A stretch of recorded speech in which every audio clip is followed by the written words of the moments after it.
This is a wide. They happen quite a lot in T20 cricket, but this is one of 3 wides in a row in the 10th over. Do you know how rare that is? We do. We checked. This was on January 7th in the Bangladesh Premier League. Dhaka Capital made 111 runs after being 62 for 2. Collapses happened, and it wasn't the only dramatic loss of wickets in the BPL that day. But it meant that the game was pretty much over. So even hardcore fans were probably tuning out after the Rangpur Riders' Alex Hales scored 44 from 27 balls in the second innings. However, those wides happened at the end of the 10th over, and weirdly enough, that has ended up being the most important part of this game. That is because a lot of money had been bet on the fact that after 10 overs, the score would be more than 78.5 on major trading sites like Betfair. Some traders were betting large sums for what was only an even money chance while needing 26 runs off 12 balls in the 9th and the 10th over, albeit with Hales at the crease. But after he was out, the runs needed was 18 from 8 balls, with a new batter at the crease. Yet they were still betting. In the 10th over, more money came in for the score to be more than 78.5 runs again, despite the fact that at this point, 12 were needed off 4 balls, and there was a new batter at the crease, and there had just been 2 dot balls. After 9.5 overs, scoring 78.5 was practically impossible because the score at that point was on 72 with 1 ball left in the over. But you know what I'm about to say next. Somehow 7 runs were scored from 1 delivery. The people betting very big money, even after dot balls and wickets, were correct. Support us on Patreon and help us keep making our content. Join for exclusive perks like the AMAs, the live calls, and to chat with me directly on Discord. You can also enjoy ad-free content, early podcasts, and access to my emailer. I am not accusing anyone of match fixing. Legally, I cannot do that without evidence anyway. That would leave me vulnerable to being accused of libel, and the laws in the UK are widely regarded as being weighted in the favour of claimants. In fact, that's the case in a few different places across cricket. So this piece will absolutely not do that. What it will do is describe a couple of cricket games. I regularly get messages from fans about games that they believed are fixed. It's usually a run out or 2 or a collapse, maybe some drop catches. They call this evidence. Generally, it's just cricket. Proving fixing from just watching a game is basically impossible because you would need to be able to match a moment in the game with some kind of hard evidence. I don't have access to players' phones, nor have I been doing an undercover sting. So this is not about proving match fixing at all. It is simply showing you something that happened in a couple of games and then looking at what the betting market said. But first, I want to show you how hard it is to cover a story like this. On January 7th, there are actually 2 games in the BPL. In the other one, the strikers lost a wicket on the 3rd ball. Former Bangladesh international Roni Talikdar was out trying to hit big. The odds on the match at this point were that the strikers had a 17.5% chance of winning. A staggeringly low amount after only 3 deliveries had been bowled in the match, with another 237 yet to come. It didn't really make any sense. Clearly they'd lost an opener, and Fortune were the better team. But with 1 early wicket between 2 fairly even sides, an early dismissal shouldn't really change the odds all that much. Especially as the strikers had plenty of overseas batting to come with Rakim Cornwall, George Munsey and Aaron Jones. In fact, Cornwall smashed Shaheen Afridi, then Munsey had some fun as well. They got the strikers to 76 for 2 before Munsey was out. That started a collapse of 6 for 13 on the back of some very quality bowling from Jahandad Khan. The collapse was dramatic, but what I thought was interesting was how sure the market was that this was going to happen. In the previous match on a better wicket, the strikers had made 205 for 4, albeit in a losing cause. But I watched this live and the dismissal seemed absolutely fine to me. It was the odds that were weird, and so I talked to experts in the gambling industry about this game and the Bangladesh Premier League in general. They suggested that many odd things happen in the trading of these games that often spook the market. So I talked to my friend Rob Barron, who is the head of cricket for Decimals Cricket Data Services. Essentially, that is a company that come up with the odds for betting. He said, "We have had many concerns about the BPL for many years as it's the most erratic market of any major T20 competition. Sometimes the market seemingly pays no attention to the cricket is happening. For example, it is extremely difficult to make a case that 15 for none off the first over isn't good for the batting team when stats suggest that that over is expected to go for something like 6.5 runs. So what are we supposed to think when the market is telling us that the bowlers have had a great start and they're now 20% more likely to win?" And one thing that Rob was really clear on is that fixing does not always change the markets. He says that when the odds appear too good to be true, some punters believe that the result has been predetermined and they scramble to back the team that they think is meant to win, thereby skewing the market more, even though there may be nothing dodgy going on with the cricket at all.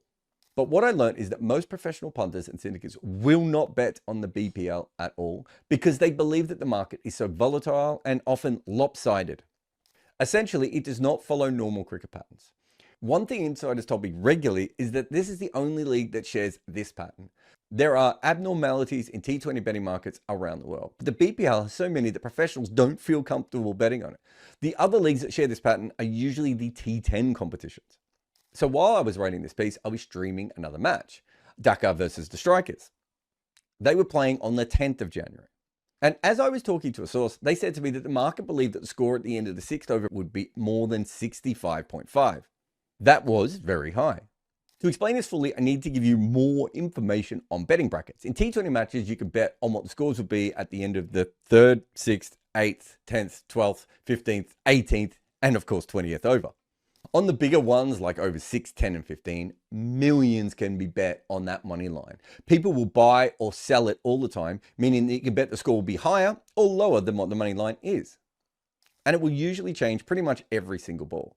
Let's say the run line for the third over was 22.5 at the start of play, and the first ball of the over is hit for 6. It will move to 24.5 or even higher again. This is the crucial part, that the line is always changing. A dot brings it lower, and a 4 pushes it out. And over the course of 3 overs, it can vary wildly from ball to ball. Every bet on the money line is evens, so it is a 50% chance of happening or not. If you say that they were going to score higher than 22.5 and the batter scored 23 runs, you get $2 back. One of those dollars is your original stake back, and the other one is your winnings. Of course, if the team ends up on 22 runs, you get nothing. At the start of the brackets, people in huge betting syndicates use quantitative mathematics, matchups, pitch conditions, and weather to make decisions for what can sometimes be a 6-figure bet. The brackets usually follow a fairly simple pattern. At the start, they're a bit of a guess, and then they become more of a science as people start to work out what bowlers might be used, see what the wicket is doing, and they can gauge the batter's intent. So that game on the 10th of January, the 6-run bracket suggested that the score would be over 66 runs. And at that stage, the score was 19 for 2, with the team's 2 major overseas hitters already out. They were scoring at 9.5 runs and over, but they needed almost 2 runs a ball from then on in to make it to 66. That's fairly unlikely. And with a new batter at the crease, even less so. Certainly not a 50% chance as the odds suggested. The third over had 9 runs scored, so slightly behind what they needed. But even with the less runs required being scored, the run line didn't actually come down. The following over made more sense with 2 sixes smashed in a row and 14 runs from the entire over. For the first time, 66 runs seemed a little bit more like a 50-50 shot. However, 24 runs were still needed to reach that total. That is a lot at the end of the power play. Even at the death, 12 runs and over is not guaranteed. It became even less likely as the first ball of the 5th over was fired down past the pads, and it was flicked to short fine leg and was caught.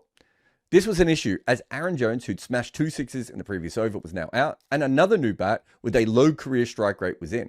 They had needed 24 runs in 12 balls. Now they needed those in 11 balls. But the run line didn't actually come lower. And it gets weirder because it did actually change after the wicket. It went up a run. At 41 for 2 in 4 overs, a score of 66 was a 50% chance. At 4.1 overs, at 41 for 3, a score of 67 was a 50% chance. The wicket of someone who would smash 14 F8 balls made it more likely to score at more than 2 runs a ball, according to the market. The next ball was wide, a big one fired down leg, and then fumbled by the keeper, which allowed the better hitter to come on strike. Then another wide, followed by a big 6, then a misfield, followed by a very slow chase. This meant that at the end of the 5th over, the batting team needed a minimum of 11 runs to beat the 66 score that the market was suggesting. The bowler for the 6th over was a part-time in his 4th BPL match. Generally, the 6th over is usually delivered by a skilled frontliner and not someone who is part-time. The first ball was half volley on leg stump that got the informed batter back on strike. The next ball was a wide full toss smashed away for a boundary. Then a dot ball, but again, it was misfielded. The next delivery was a wide. Then one aimed down at the pads that was helped away for a boundary. The score was now 65, but the following ball was short and wide, a horror delivery, and it was cut for another boundary. And with the score already over 66, there was still another wide. This time it missed the pitch and was a no ball as well. In total, the over went for 19 runs. The 66 runs needed for the bracket at times was probably like a 25% chance, especially with the 3 wickets falling. But it ended up being breached with deliveries to spare by one of the worst 6 overs I have seen delivered. And all of this happened with the team 3 wickets down, which usually means a side would slow down, especially when it is their overseas players. They needed 25 runs from 11 balls to reach the run line with a new slow batter at the crease, and they did it easily. Here is a collection of the balls delivered in the 5th and 6th overs. A couple of leg side half volleys, a wide full toss, a length ball down leg, short wide filth, a ball that did not touch the pitch, and a wide half volley for the free hit at the end. That brings us back to our game at the top. The wides on January 7 between Dhaka and Rangpur. After 8 overs of Alex Hales smashing it around, the money came in for an over 79.5 run line for the 10 over bracket. That meant that 26 runs off 12 balls weren't needed. After Hales was dismissed in the 9th over, big money came in again for the over 78.5 line with 18 needed now from 8 balls. And when Iftikhar Ahmed was on strike, he was 1 from 3 balls at this stage in the 10th over, and he hadn't scored of his previous 2 deliveries. Big money again came in with 12 needed of 4 to jump over the 78.5. So let's go back to the 8th over. In the 7th, Curtly Ambrose on commentary said they've all but given up about Rangpur. Hales had been smashing the ball, but that was in the power play. At this stage, the runs needed were very high, 13 runs and over to breach the 78.5. Even with Hales' power play bashing, the current Rangpur run rate was only 6.75. So that meant that big money was betting on the fact that they would double their current strike rate. That is not very likely, and certainly not a 50% chance. There really hadn't been many runs scored since the extra 3 fielders had gone out at the end of the power play. The 7th over had gone for 3 and the 8th for 5. So to bet on that run line at that stage, you are assuming that 3 times as many runs were about to come from the next 2 overs. In the 8th over, Hales had even blocked a ball. There was no high intent boundary shots being played. And realistically, the only very big over had come at the end of the previous bracket, the 6th over one, when the total was supersized by 20 runs in that over. But in the 9th over, Hales hit a 6. Unfortunately, he was then dismissed when he was going for another one. Yet, more large bets come in after his wicket, still predicting more than 78.5 runs. So through to the 8.4 over mark, they had scored at a strike rate of 119. And now people believe that they could up that with Hales, who had just made 44 from 27, having been dismissed. Because the new strike rate required was 225. And the team wasn't scoring at that rate with Hales, but they certainly weren't scoring at that rate without him. The collective strike rate of the other batters was 70. To score the 18 runs from 8 balls, they would need to up that to 220. That does not feel like a 50% chance. The new batter at this point is Iftikhar Ahmed, who is a big hitter. But he pushes his first ball for a single, and that means that 17 runs are now needed from 7 balls. And the next ball from the off spinner is down the leg side. And not a little bit. It pitches outside leg stump while spinning further away from the stumps at pace and then flies down to the boundary for 5 wides. So 17 from 7 becomes 12 from 7, and then it becomes 12 from 6 with a dot ball to finish that over if you still believe that they are going to pass this run line. The bowler who delivered the 6th over for 20 runs is brought back for the 10th. The first ball is a nice Yorker, dug out by Iftikhar to mid-wicket for no run. The next is a length ball outside off stump, pushed to point for no run again. So 2 dot balls. So 12 of 6 is now 12 of 4. But that is when the final big bets come in. The equation is now 3 runs a ball after 2 dots is nowhere near a 50% chance of happening, despite what the market is now suggesting. A slow ball is delivered outside off stump. Iftikhar tries to smash it, but he hits it straight up in the air, and Jason Roy comes in to drop the catch at long on. It's a huge sky that he misjudges, and they take a single. The next ball, Hassan receives a shorter, slower ball that he pulls away to the boundary to pick up 4 runs. To follow that up, Saif runs down the wicket and gets a short ball and mishits it out to deep point and is caught. So at this point, the betting lines did actually change quite a bit because fans at home are watching this and they know that 78.5 runs can no longer be breached. Because for that to happen, the Rangpur Riders would need to score 7 runs from 1 ball. The chances of 7 runs off 1 delivery is pretty low. In fact, we did the maths. 4.1% of balls in T20s are wides or no balls, and another 4.8% are hit for 6 when there is an extra ball bowled off over. So the chances of these two combining, or really any other methods like a no ball 4 followed by a 2 or 4 overthrows after a 3, are at best less than 4.8%, but are really way less than 2%. And maybe it's as low as 0.2%, like about 1 in 500. So even if we are being friendly and say it is a 1% chance, that means that the odds on 7 runs coming off the last ball should have been something like 100 to 1. And remember, this was the 10th over of the match, which is not one of the highest yielding overs. In fact, it's one of the lowest scoring overs. In this case, because the chasing team was on top, you could argue that they were about to put their foot down a little bit more. But we need to add one more factor in. The batter at the crease right now was facing their first delivery. So with the score on 72 for 3, Kushjil Shah comes out to face his first ball, the 9.6th of the innings, and to satisfy all those big bets, he would need to score a seemingly impossible 7 runs. We checked his expected strike rate from this delivery, and it was 102. Later in his innings, he would go on to smash the ball around for 27 from 13, and so clearly he was going to score faster than usual. But no batter in the world could score more than 7 runs in one ball without overthrows or the bowler producing extras.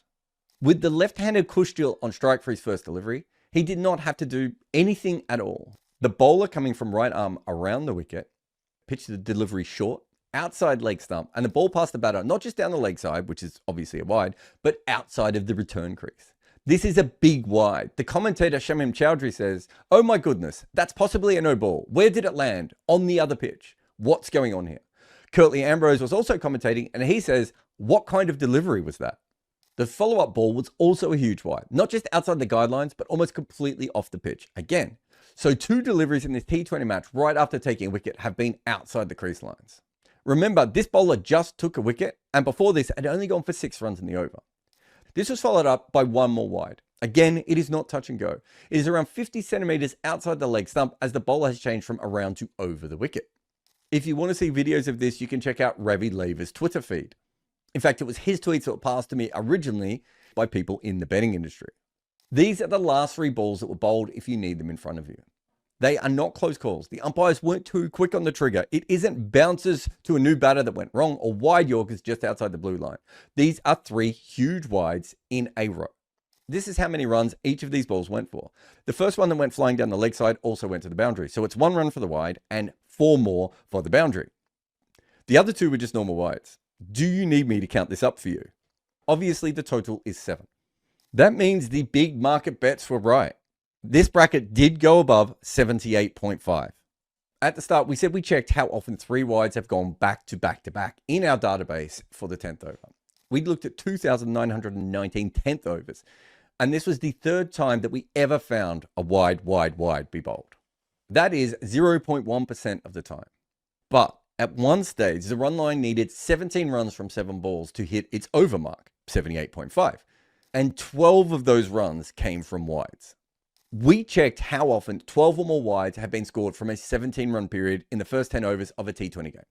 We expanded our search a little bit to 8,245 T20 games. And we found 4 occurrences where this had happened before. We tried to put this on a graphic, but it looked stupid. So you may just have to use your own head. You will notice that we have named some players. Everything we saw them doing was perfectly normal. Some of these players like Munsey and Cornwall, I've actually worked with before as an analyst and general manager.